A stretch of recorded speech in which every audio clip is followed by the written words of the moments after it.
Napapabayaan ng okra. Mapakabilis gumulang ng okra. Hindi na to pwede. Kasi matatanda na, matitigas na.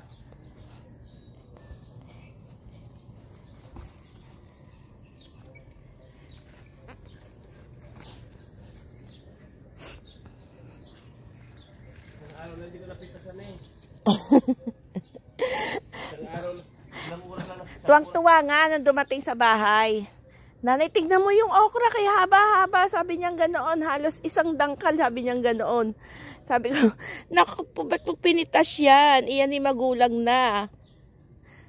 Oh, tingnan mo yung anak mo. Eto pa yung gunting, oh. Naiwan pa yung gunting.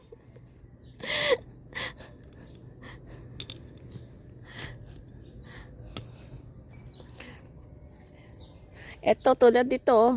Kay lalaki na, oh. Hindi na to pwede. Wala na yan.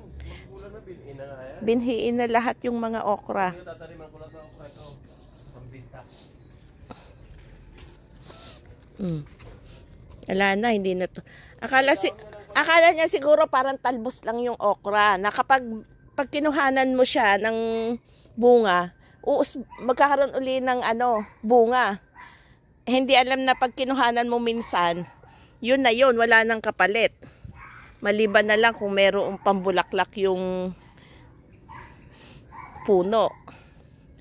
Alam mo naman yun naman yung sanay sa pagtatanim eh. Hindi laking bukid yung anak mo eh. Laking abroad eh. Tawa ko ng tawa kahapon eh. Pinagmamalaki pa sa akin yung, nanay, tingnan mo, kay laki-laki. Okay, haba-haba. Tawa ng tawa kahapon ako, ba't mukha ako pinitas yan? Magulang na yan.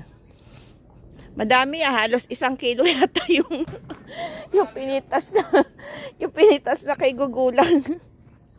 Binhiin na sana yon.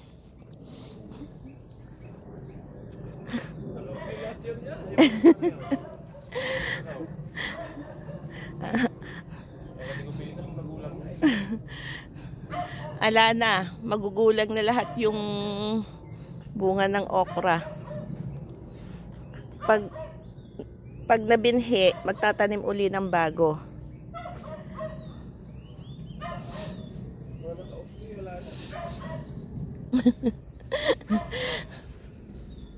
Kaya nga sa halip na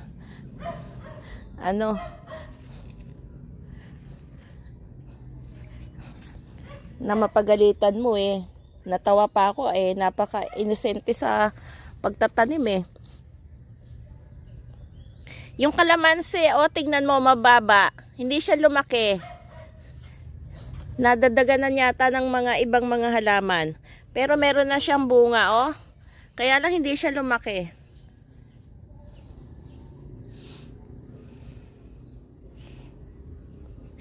Salamat ka, friendly.